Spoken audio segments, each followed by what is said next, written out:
The freighter carrying Claire and Shadow docked at Ceres Station 3 weeks later. The asteroid belt was a chaotic place, filled with independent miners, rogue scientists, and ex-military types who had left Earth behind to carve out their own futures. It wasn't glamorous. Most of the structures were patched together from scrap metal, but it was free. Free from corporate oversight, military control, or bureaucratic red tape for Claire. It felt like the perfect place to start over. As they disembarked, Shadow drew stares from everyone around them. He was impossible to ignore a massive tiger walking confidently beside a human woman, as if he belonged there. Some people whispered nervously, others gawked openly, but no one dared approach. Shadow's presence commanded respect, even among those who didn't understand what made him special. Claire found refuge with a group calling themselves the Terraformers Collective. They were a loose-knit community of dreamers and misfits, who believed in shaping new worlds not just for humans, but for all forms of life. Their leader, an older man named Ethan Cole, welcomed her warmly after hearing about Shadow's escape from Titan Station. "You've got guts," Ethan said, shaking Claire's hand firmly. "And you've brought something truly extraordinary." "Extraordinary doesn't even begin to cover it," Claire replied, glancing at Shadow, who lay sprawled on the floor of the common area, observing the room with quiet curiosity. "He's smarter than anyone gives him credit for." Ethan nodded thoughtfully. "We could use someone like you and him here. Things are changing fast, and not just because of Shadow. Word spreading about other animals showing signs of intelligence. People are scared, but they're also starting to ask questions." Claire listened intently as Ethan explained how colonies across the solar system were grappling with similar challenges. On Europa, genetically modified wolves had coordinated attacks on mining operations, demanding access to ancestral hunting grounds. On Mars, bears bred for heavy labor refused to work unless given choices about which tasks to perform. Even birds engineered for communication purposes began mimicking human speech patterns in ways that hinted at deeper understanding. "It's happening everywhere," Ethan concluded. "And sooner or later, humanity will have to decide whether to fight back or learn to coexist." Claire spent her days exploring this new world while continuing to document Shadow's behavior. She set up cameras in their quarters, recording his interactions with objects and tools. Sometimes she presented him with puzzles designed for primates, watching as he solved them effortlessly. Other times, she simply let him roam freely, observing how he adapted to unfamiliar environments. Each test revealed more about his mind, a blend of instinct, logic, and creativity that defied easy explanation. But it wasn't just Shadow's actions that intrigued Claire. It was his emotions. He seemed to sense when she was stressed or upset, often placing a paw gently on her leg or leaning against her side.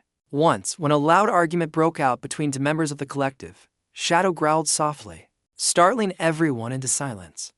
It wasn't aggression, it was warning, a reminder that violence wouldn't be tolerated here. One evening, Claire received a message encrypted with layers of security protocols. At first glance, it appeared to come from Daniel Reyes, the corporate liaison she'd clashed with on Titan Station.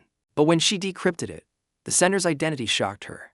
Dr. Emily Hart, a former colleague who had disappeared years ago under mysterious circumstances. Emily's message was brief but urgent. She claimed to have uncovered evidence of a secret Black Ops program called Project Echo, which aimed to create sentient apex predators capable of bridging gaps between species. According to Emily, Shadow hadn't been an accident, he'd been designed this way on purpose. Claire read the message several times, her heart pounding.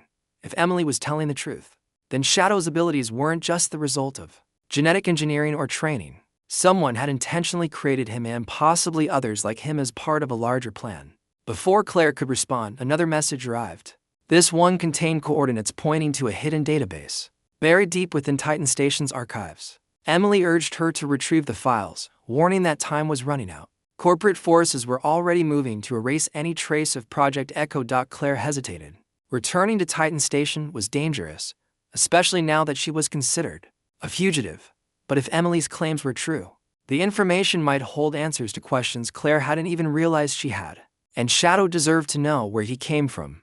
"I need your help," Claire told Shadow later that night, sitting cross-legged on the floor of their quarters. Shadow tilted his head, amber eyes gleaming in the dim light.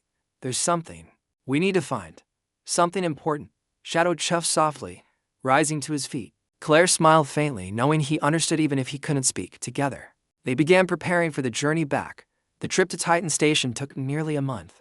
Claire disguised herself as a trader, blending in with the constant flow of ships delivering supplies to the outpost. Shadow stayed hidden in a reinforced crate line with padding, emerging only during stops to stretch his legs and eat. By the time they reached their destination, both were exhausted but determined. Infiltrating the station proved easier than expected. Claire used forged credentials to gain access to restricted areas, relying on Shadow's instincts to avoid detection. They moved quickly through dimly lit corridors, following the coordinates Emily had provided. Finally, they reached a sealed vault protected by multiple layers of encryption. "This is it," Claire whispered, kneeling beside the terminal. Shadow stood guard nearby, his ears swiveling to catch every sound. Claire entered the decryption codes Emily had sent, holding her breath as the system processed the request. After what felt like an eternity, the doors slid open with a soft hiss. Inside, rows of servers hummed quietly, their lights casting eerie shadows on the walls. Claire inserted a data drive into the main console, downloading everything she could find related to Project Echo. As files streamed onto the drive, snippets of text scrolled across the screen, revealing fragments of the truth. Project Echo had begun decades earlier, long before Claire joined the research team. Its goal was to engineer beings capable of understanding both human and animal cognition, serving as intermediaries in future conflicts with alien life. Scientists combined advanced genetics with neural augmentation, creating creatures that could think, adapt, and communicate across species lines. Shadow was the first successful prototype, but not the last. Claire's hands trembled as she read further. According to the documents, Shadow's design included a fail-safe way to ensure loyalty to humanity. But the details were vague, hinting at something sinister lurking beneath the surface. Before she could dig deeper, alarms blared throughout. "The station, they know we're here," Claire muttered, ejecting the drive and shoving it into her pocket. Shadow growled softly, crouching low as footsteps echoed in the distance. Claire grabbed his harness, pulling him toward a service tunnel. "Come on, we have to go." They raced through the labyrinthine corridors, dodging patrols and avoiding surveillance cameras. Shadow moved silently, his padded paws making no sound on the metal floors. When they finally reached the docking bay, Claire spotted a small shuttle waiting nearby. Security guards blocked the entrance, weapons drawn. Shadow reacted instantly. With a deafening roar, he charged forward, scattering the guards like leaves in a storm. Claire sprinted past them, leaping aboard the shuttle and powering up the engines. Shadow followed close behind, jumping into the cockpit just as the hatch sealed shut. "Hold on," Claire said, gripping the controls tightly. The shuttle launched. With a jolt, breaking free of Titan Station's gravity well behind them. Searchlights scanned the darkness, but they were too late. Claire and Shadow were already gone. Back aboard the freighter, Claire reviewed the stolen files, piecing together the puzzle of Shadow's origins. The more she learned, the clearer it became that he was meant to be more than a weapon. He was a bridge, a symbol of hope for a future where humans and animals could live together as equals. But the files also raised troubling questions. Who had leaked the data to Emily? Why had they chosen Shadow as the prototype? And what did the failsafe really do? For now, Claire pushed those thoughts aside. Whatever challenges lay ahead, she knew one thing for certain: Shadow wasn't alone. Across the solar system, others like him were waking up, discovering their potential and challenging the boundaries of what it meant to be intelligent. Together, they would rewrite the rules. The sky above New York City was unusually clear that day. The sun hung low in the horizon, casting long shadows across the towering skyscrapers. People bustled about their routines. Cars honked impatiently in traffic, and the faint hum of conversations filled the air. It was just another ordinary afternoon, or so everyone thought. At precisely 3:47 p.m., a strange sound began to ripple through the atmosphere. It started as a low rumble, almost imperceptible, like distant thunder rolling over the city. But it grew louder, deeper, until it vibrated through the streets and rattled windows. Heads turned upward, eyes squinting against the bright sky.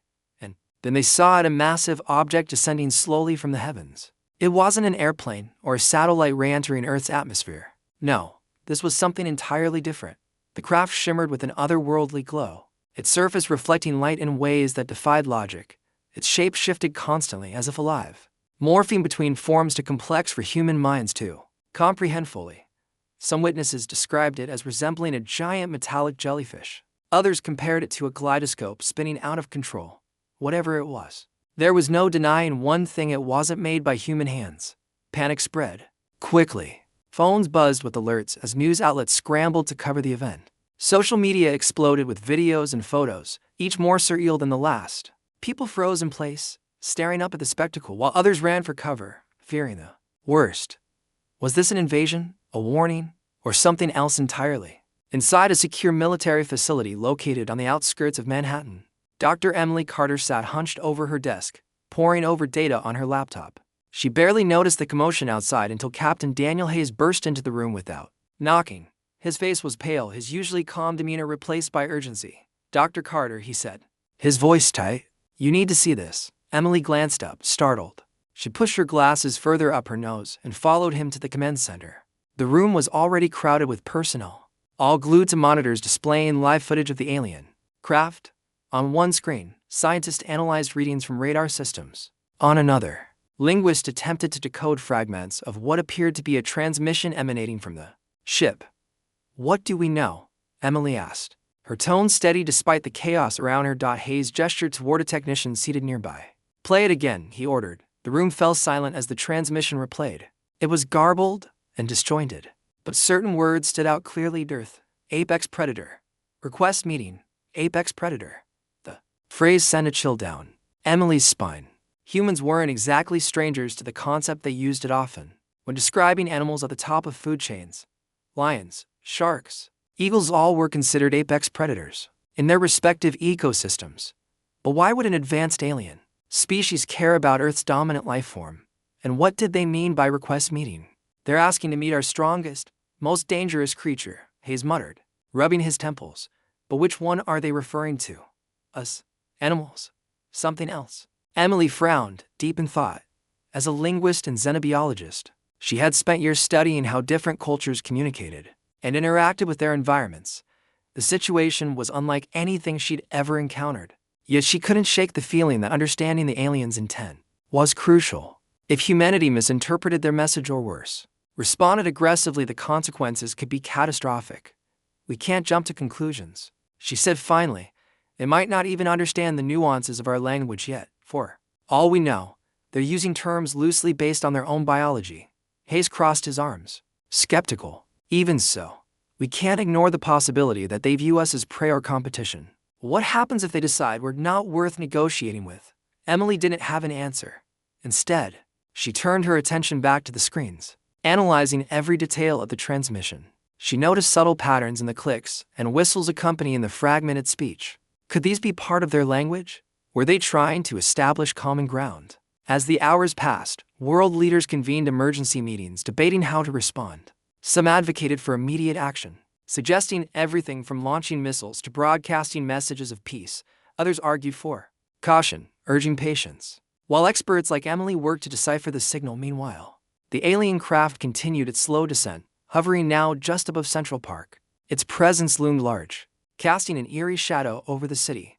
Despite the fear gripping millions, there was also a sense of awe. Humanity had dreamed of contact with extraterrestrial life for centuries. Now, that moment had arrived, and no one knew what to do next. Back at the facility, Emily found herself pacing nervously. Her mind raced with possibilities. If the aliens truly sought Earth's apex predator, presenting humanity as such carried significant risks. They might perceive aggression where none was intended. On the other hand, choosing an animal representative seemed equally problematic. How could lions or sharks possibly communicate with beings capable of interstellar travel? Her thoughts were interrupted by Rachel Morgan, a fellow scientist and close friend. Rachel placed a reassuring hand on Emily's shoulder. "You've got this," she said softly. "Whatever decision you make, you'll base it on reason, not fear." Rachel's words offered some comfort, but the weight of responsibility remained heavy. Emily realized that whatever choice she made would shape the future of humanity. Success meant opening doors to unimaginable opportunities. Failure could spell doom. By nightfall, the world held its breath. Lights flickered in apartments and offices as people watched live streams of the alien ship, waiting for any sign of movement. Journalists speculated endlessly, offering theories ranging from hopeful to apocalyptic. Military forces stood on high alert, ready to act at a moment's notice. In the midst of all this tension, Emily remained focused. She pored over notes, consulted with colleagues, and tested hypotheses late into the night. Slowly, an idea began to take shape, an unconventional approach that challenged traditional notions of strength and dominance. If executed correctly, it might just work. As dawn approached, Emily stepped outside the facility for a brief moment of fresh air. The sky was still dark, dotted with stars that seemed impossibly far away. She gazed upward, wondering about the beings aboard the mysterious craft. What were their intentions? Did they come seeking allies or adversaries? One thing was certain: humanity stood at a crossroads. The choices made in the coming days would echo throughout history, defining not only how humans viewed themselves, but also how they wished to be seen by the cosmos. With renewed determination, Emily returned inside, ready to face whatever challenges lay ahead. Little did she know, her decision would shock not only the aliens but the entire world. Part 3 The pulse of light from the alien craft lingered in the air, a shimmering ripple that seemed to stretch time itself. Everyone in the command center held their breath, eyes glued to the monitors as they waited for the next move. The aliens had acknowledged humanity's response, but what did that mean? Was it a sign of approval, curiosity, or something else entirely? Dr. Emily Carter stood at the forefront of the room, her hands clasped tightly together. She felt the weight of the moment pressing down on her, but she forced herself to remain calm. This was no time for doubt or hesitation. Whatever happened next would shape not only her own fate, but the future of humanity. Emily shook her head slightly. I don't know yet, but they're responding, which means they're listening. On the main screen, the energy patterns emitted by the alien ship began to shift again. Bright flashes of light pulsed in rhythmic burst, accompanied by low-frequency hums that resonated through the facility. It was clear now that these signals weren't random, they were deliberate, a form of communication beyond human comprehension. Or so it seemed. Rachel Morgan, seated at a nearby workstation, adjusted dials and fine-tuned sensors to better capture the incoming data. Her fingers moved swiftly across the keyboard, analyzing the patterns in real time. After several minutes, she turned to Emily with a look of cautious optimism. They're repeating parts of our message, Rachel said. Specifically, the sections about cooperation and problem-solving. I think they're trying to mirror us. Emily's heart skipped a beat. Mirroring behavior was often a sign of understanding, or at least an attempt to establish common ground. If the aliens were picking up on humanity's emphasis on collaboration rather than dominance, then perhaps her unconventional approach was working. They're learning, Emily murmured, almost to herself. They're adapting their responses based on what we sent. Hayes leaned forward, his expression skeptical but intrigued. So, what happens now? Do we wait for them to make the next move? Before Emily could answer, the lights in the facility dimmed momentarily. On the monitor, the alien ship began to descend even lower. Hovering just above the treetops of Central Park, a section of its surface shifted, revealing an opening. What appeared to be a doorway from within, a figure emerged. It was unlike anything anyone had ever seen. Towering over 10 feet tall, the creature resembled a mix between an insect and a machine. Its body gleamed with metallic plating, segmented like armor, while multiple limbs clicked softly as it moved. Its head, if it could be called that, was elongated, with large, multifaceted eyes that glowed faintly. Thin antennae twitched atop its skull, sensing the environment around it. The being paused for a moment, scanning the area below before stepping onto solid ground. People watching from nearby buildings gasped in awe, some shouting warnings, others cheering in excitement. News helicopters circled overhead, capturing every second of the historic event. Yet despite the chaos surrounding it, the alien remained eerily composed, as if completely unfazed by the attention. Back at the facility, Emily watched the live feed with a mixture of fascination and apprehension. That must be Vaxter, she said, referring to the name they had tentatively assigned to the species during earlier transmissions. You sure it's safe? Hayes asked, his hand resting instinctively on the holster of his sidearm. As safe as we can hope for, Emily replied. Let's not provoke it, not yet. With permission from military leadership, Emily prepared to lead a small delegation to meet the alien face-to-face. She knew this was risky. Stepping outside meant leaving the safety of the facility behind. But avoiding direct contact wasn't an option anymore. If humanity wanted answers and trust, it needed to take the first step. Accompanying Emily were Rachel, Hayes, and 2 additional scientists chosen for their expertise in xenobiology and linguistics. Each member wore protective gear equipped with recording devices and translation tools designed to assist in communication.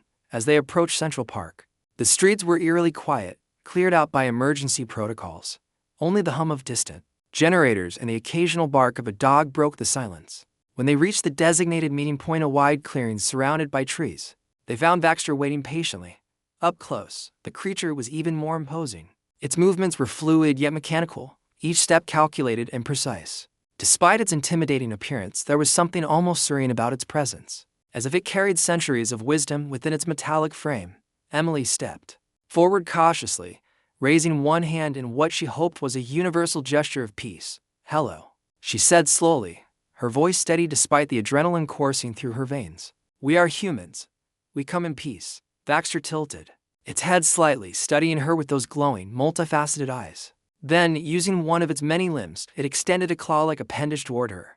For a split second, Emily hesitated, unsure whether this was a friendly gesture or something else entirely. But when the alien made no sudden moves, she reached out and touched its limb lightly. The contact sent a jolt through her, not painful but electric.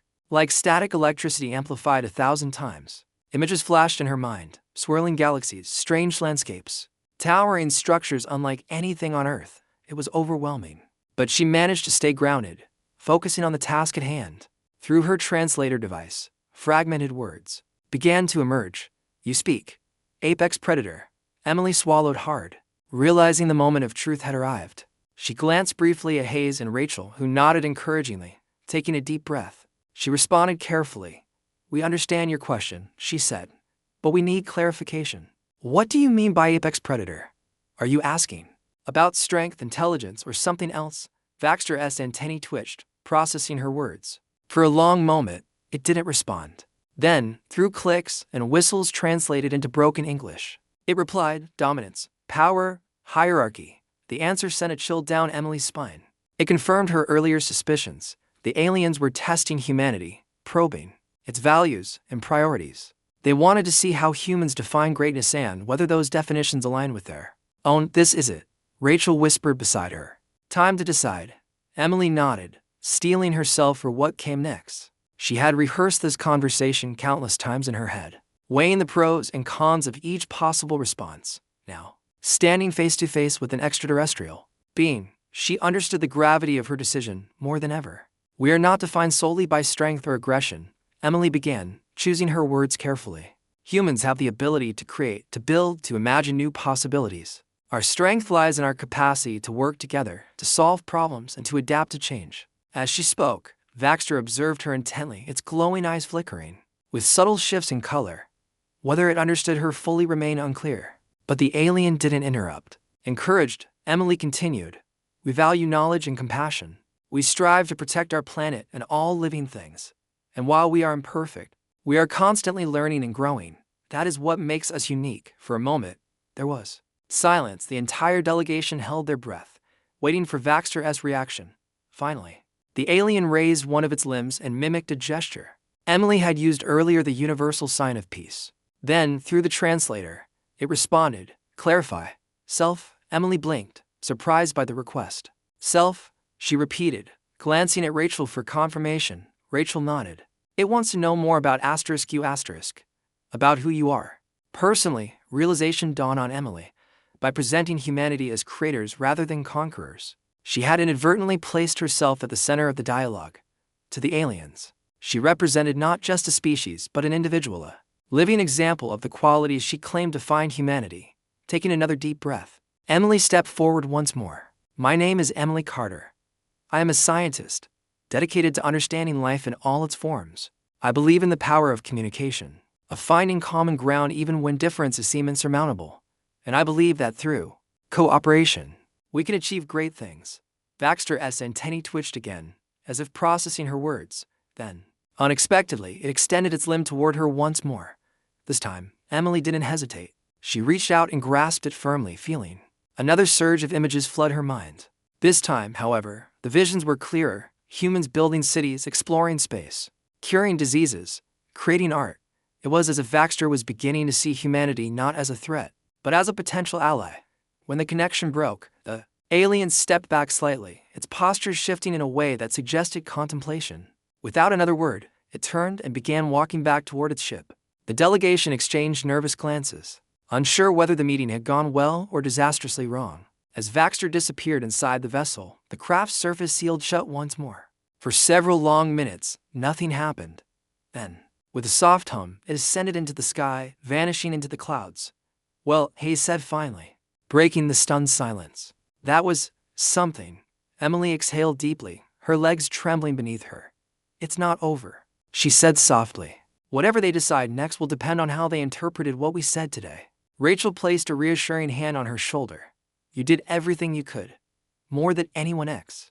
The days following the encounter with Baxter passed in a blur of activity and tension. while the alien craft had vanished into the sky. Its departure left behind more questions than answers. The world remained on edge, unsure whether the meeting had been a success or merely the calm before an impending storm. At the military facility, Dr. Emily Carter found herself at the center of a whirlwind of debates, theories, and demands for clarity.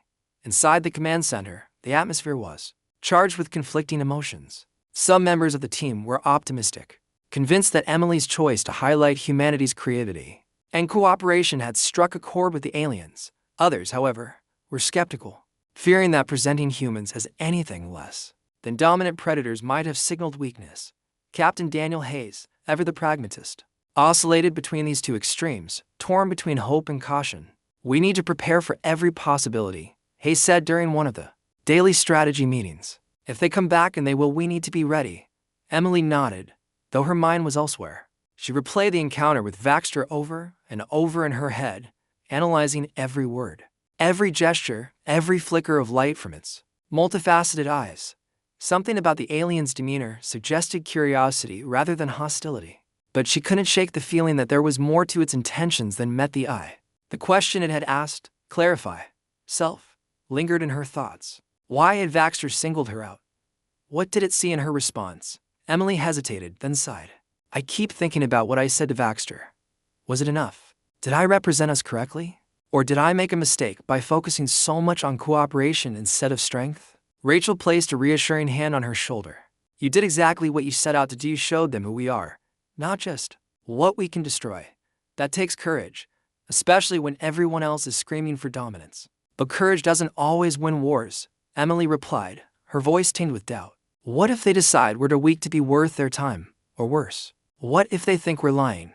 Rachel frowned, considering the possibilities. "Even if they don't fully understand us yet, they're clearly interested.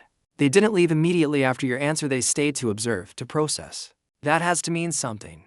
Emily wanted to believe her friend, but the uncertainty gnawed at her. Outside the facility, public opinion was divided.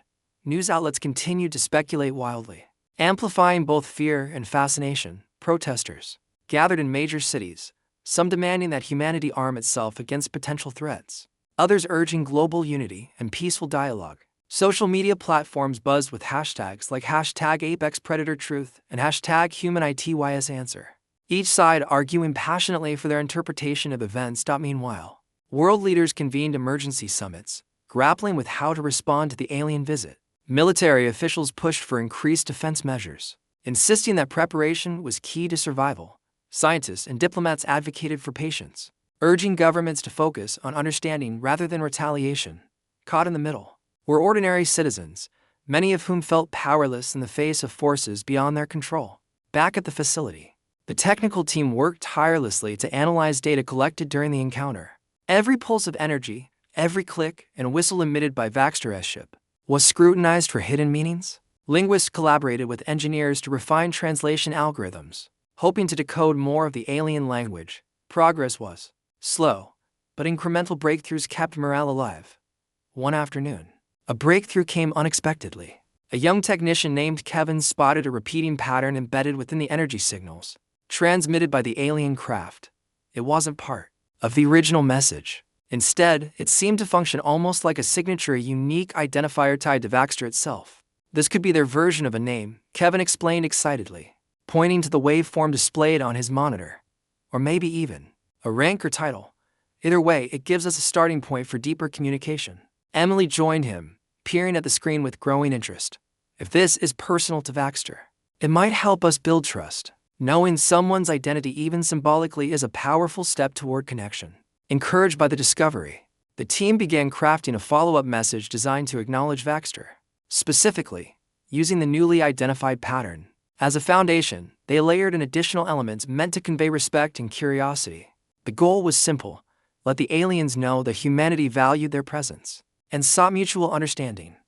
While the technical preparations continued, Emily faced increasing pressure from political figures eager to assert authority over the situation. One particularly contentious meeting involved a high-ranking government official who insisted that humanity needed to present itself as stronger and more aggressive in future interactions. "They won't respect us unless we show them we're capable of defending ourselves," the official argued, slamming his fist on the table for emphasis. Creativity and cooperation are nice, but they won't save us if push comes to shove. Emily bristled at the implication, but kept her tone measured. Respect isn't earned through aggression alone. If we want to establish meaningful relationships with them, we need to demonstrate integrity, not intimidation. The official scowled but didn't press further, knowing that Emily's expertise gave her significant influence over the operation. Still, the exchange left her unsettled. It was becoming clear that not everyone shared her vision of peaceful coexistence. Balancing diplomacy with mounting fears would be one of her greatest challenges, yet as the days turned into a week, the alien craft remained absent from Earth's skies. Despite the lack of contact, monitoring systems stayed active around the clock. Scanning for any sign of its return, Emily spent long hours in the observation room, staring at the horizon where the ship had disappeared. Each sunset brought a mix of relief and unease. Relief that no immediate threat loomed. Unease that the silence left too much room for speculation. During one such evening, Rachel joined her, carrying 2 cups of tea. "Still waiting for them?" she asked, handing 1 cup to Emily. "Not just waiting," Emily replied, taking a sip, thinking, wondering what they're doing right now. Are they discussing us? Analyzing our response? Deciding whether we're worth another visit? Rachel smiled faintly. "Knowing you're probably imagining all sorts of scenarios." Emily chuckled despite herself. "Maybe, but it's hard not to. This isn't just about us anymore, it's about setting a precedent for how humanity interacts with extraterrestrial life. Whatever happens next will define that relationship." Rachel nodded thoughtfully. "And you're determined to make sure it's a good one?" "I have to be," Emily said quietly. "Because if I fail, the consequences could last far longer than any of us realize." Their conversation was interrupted by a sudden alert from the monitoring system. Both women rushed to the main control room, where technicians scrambled to interpret incoming data. On the central monitor, a faint blip appeared, a signal emanating from deep space, matching the frequency of Vaxter's earlier transmissions. "They're back," Hayes announced, his voice tight with anticipation. "But they're not here yet. Looks like they're sending a message." The team sprang into action, decoding the transmission as quickly as possible. Unlike the previous messages, this one was shorter and more direct. "Request clarification. Apex Predator. Self." Emily's heart sank. The aliens were asking again the same question, phrased differently. Had her earlier response failed to satisfy them, or were they testing her consistency?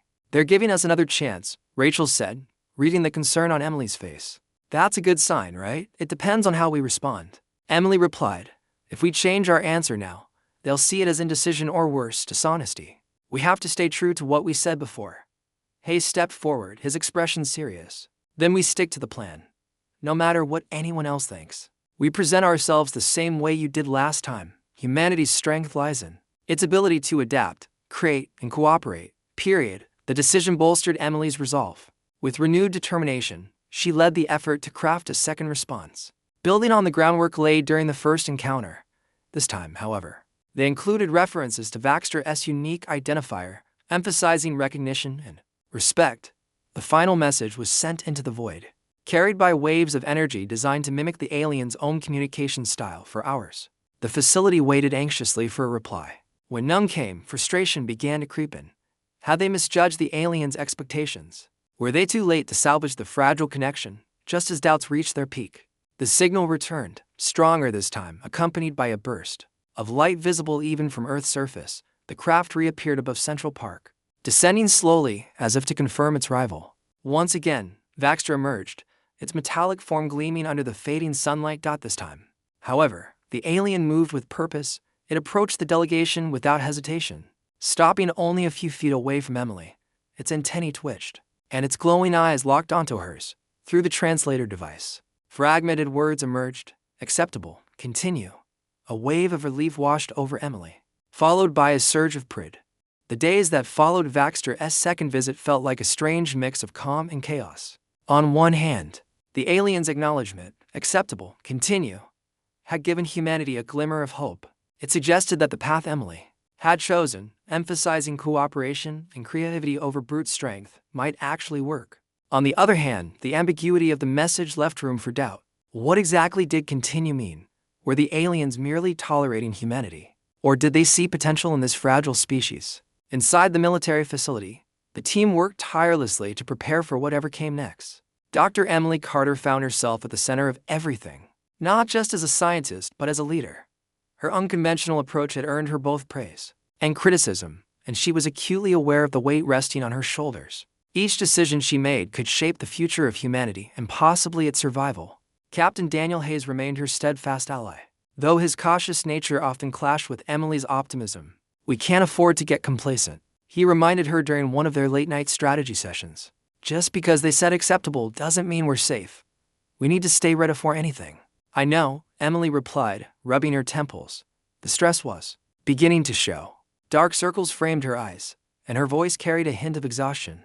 "But staying ready doesn't mean we have to act like we're preparing for war. If we focus too much on defense, we risk undermining everything we've built so far." Hayes sighed, leaning back in his chair. "I'm not saying we should abandon diplomacy. I'm just saying we can't ignore the possibility that they might change their minds, or that others out there won't be as understanding as Baxter." Emily nodded reluctantly. She knew Hayes was right. The universe was vast, and while Baxter's species seemed curious and open-minded, there was no guarantee that all extraterrestrial life would share those traits. Humanity needed to strike a delicate balance, showing strength without aggression, confidence without arrogance. Rachel Morgan, ever the voice of reason, tried to mediate between them. "Both of you have valid points," she said, stepping into the conversation. "But arguing about it isn't going to help.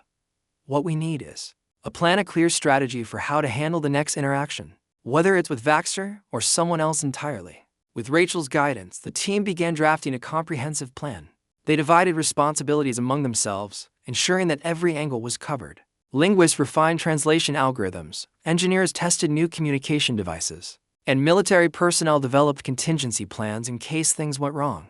At the heart of it all was Emily, whose role shifted from strategist to spokesperson. She spent hours rehearsing potential scenarios, practicing how to convey humanity's values clearly and convincingly.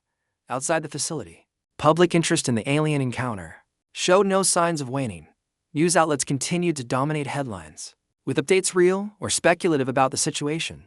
Social media buzzed with theories ranging from hopeful to apocalyptic. Some people hailed Emily as a hero, crediting her with averting disaster through diplomacy.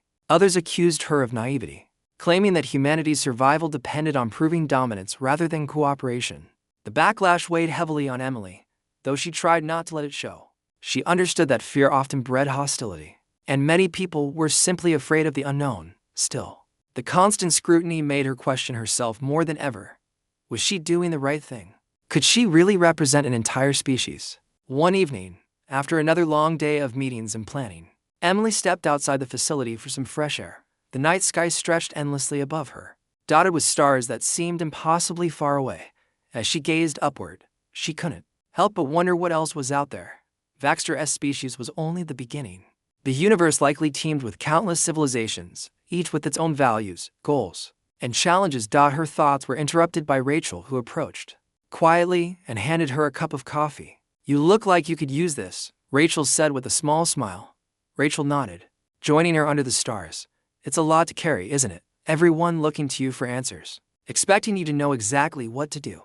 "It's not just the pressure," Emily admitted. "It's the uncertainty. No matter how much I prepare, I can't shake the feeling that I'm missing something, that I'll say the wrong thing, make the wrong choice, and everything falls apart." Rachel listened thoughtfully before responding. "You're human, Emily. You're allowed to feel unsure. But don't forget why they chose you. It wasn't because you have all the answers, it's because you care enough to try. And that's what makes you strong." Emily smiled faintly, touched by Rachel's words. "Sometimes I wish I didn't care so much. It would make things easier." "Maybe," Rachel agreed. "But then you wouldn't be you."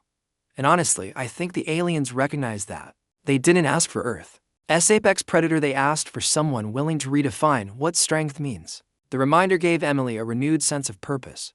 Whatever doubts lingered, she knew she couldn't give up now. Humanity needed her not just as a scientist or a diplomat, but as a symbol of hope. If she faltered, others might lose faith, and that could undo everything they'd worked for. Over the next few days, the team finalized their preparations. They created detailed protocols for future encounters, including guidelines for communication, behavior, and conflict resolution. They also established a global network to ensure that information flowed smoothly between nations, minimizing the risk of misunderstandings or missteps. Meanwhile, Emily focused on crafting a personal message for Baxter, drawing inspiration from her earlier responses. She emphasized humanity's adaptability, creativity, and capacity for growth. She included references to art, science, and philosophy, highlighting the ways humans sought to understand and improve their world.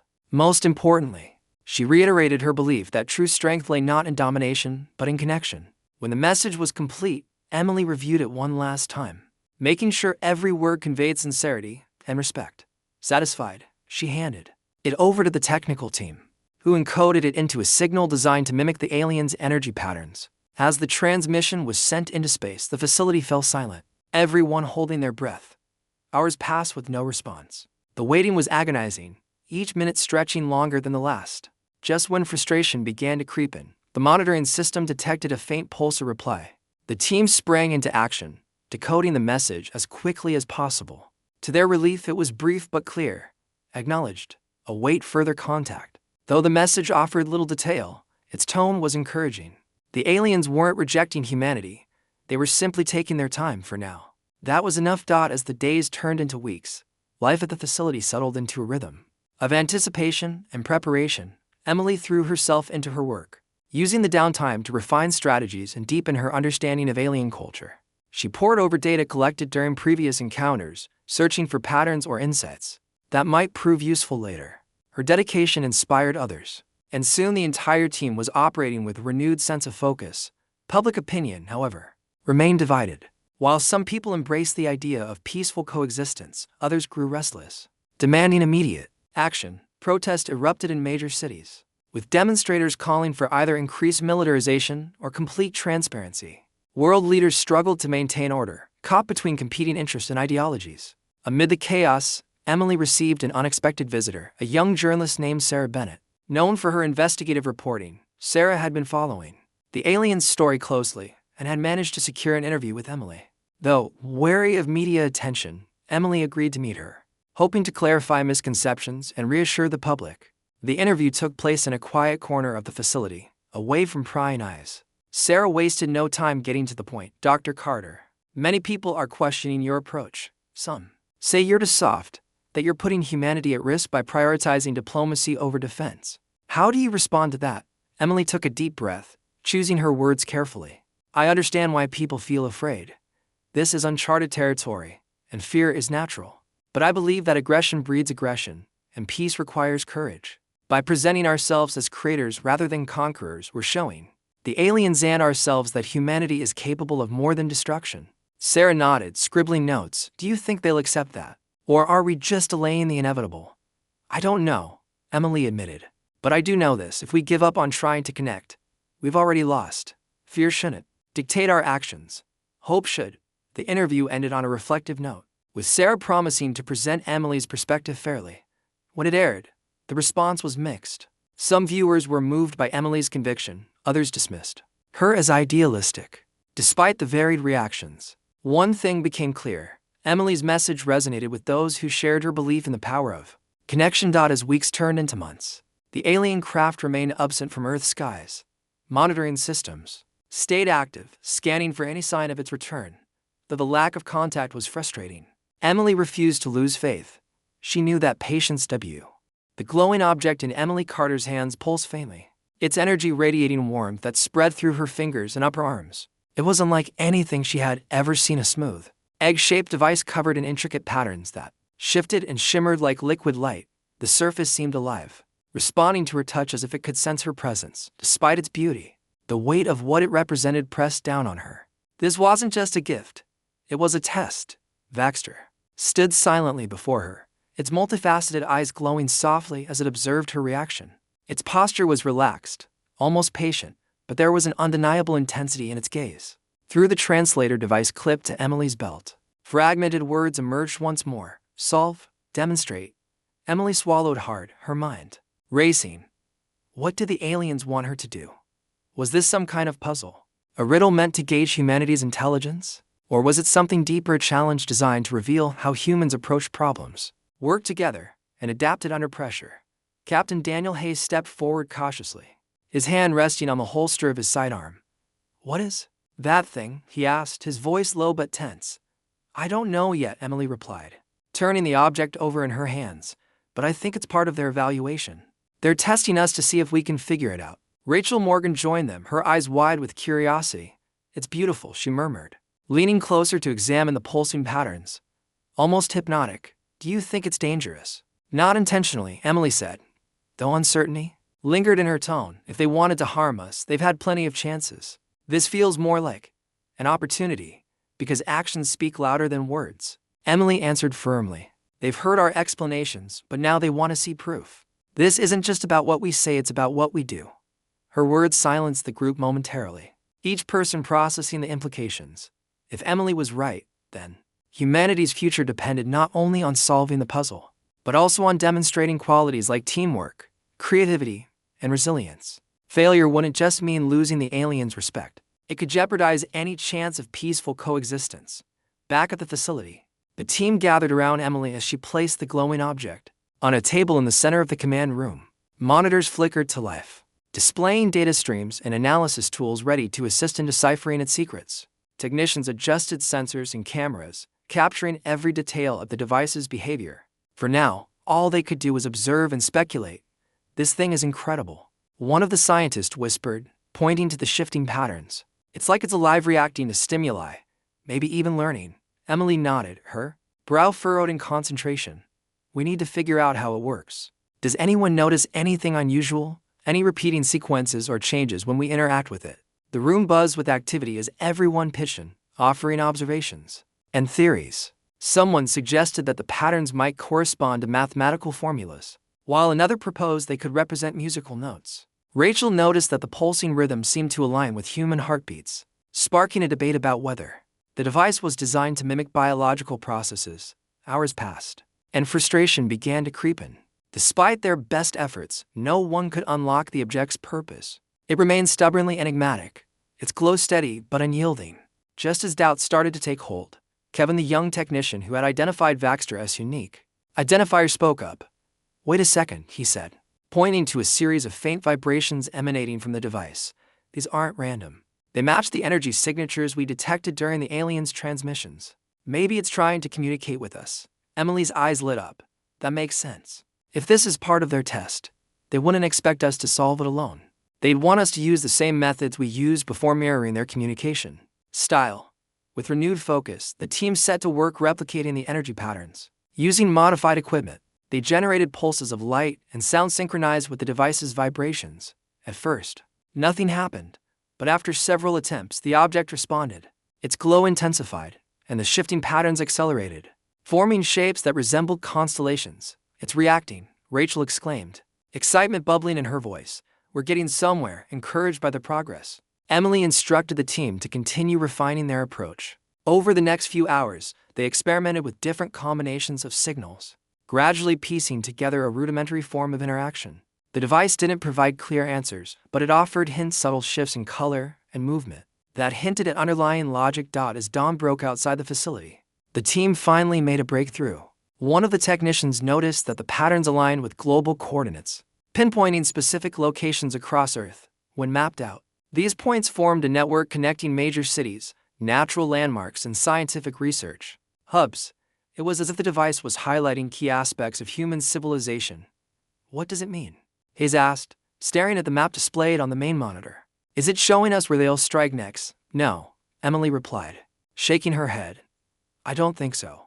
Look at the places it's marking. They're symbols of our achievements. Cities represent culture and innovation, landmarks symbolize resilience, and research hubs showcase our pursuit of knowledge. This isn't a threat, it's a message. Rachel nodded in agreement. They're asking us to demonstrate our strengths not just individually, but collectively. These points are reminders of what makes us unique as a species. Realization dawned on the group. The aliens weren't interested in isolated solutions. They wanted humanity to come together.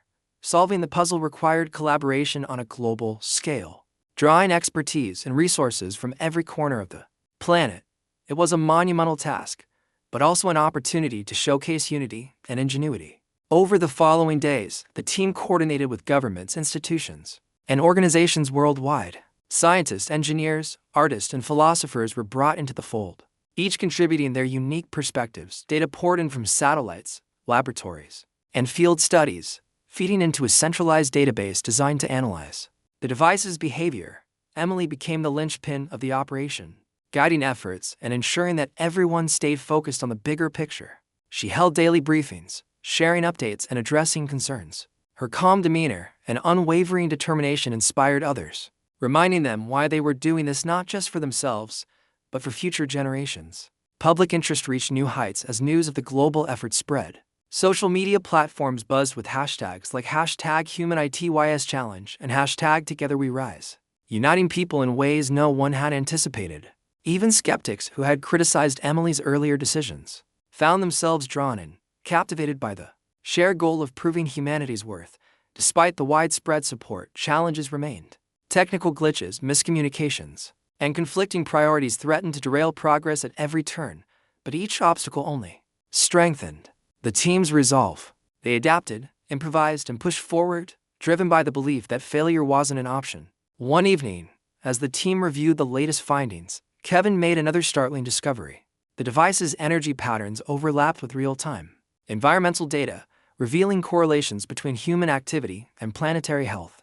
Pollution levels, deforestation rates, and carbon emissions all influence the object's behavior, as if it was gauging humanity's impact on Earth. They're not just testing our intelligence, Emily realized aloud. They're evaluating our responsibility. How we treat our planet matters to them. The revelation added a new layer of complexity to the challenge. It wasn't enough to demonstrate technological prowess or cultural achievements. Humanity had to show that it valued sustainability and stewardship. This realization sparked debates about resource management, climate change, and ethical leadership, forcing nations to confront uncomfortable truths about their practices. Through it all, Emily remained steadfast, channeling her energy into finding solutions rather than dwelling on problems. She collaborated with environmental experts, proposing strategies to mitigate damage and promote healing.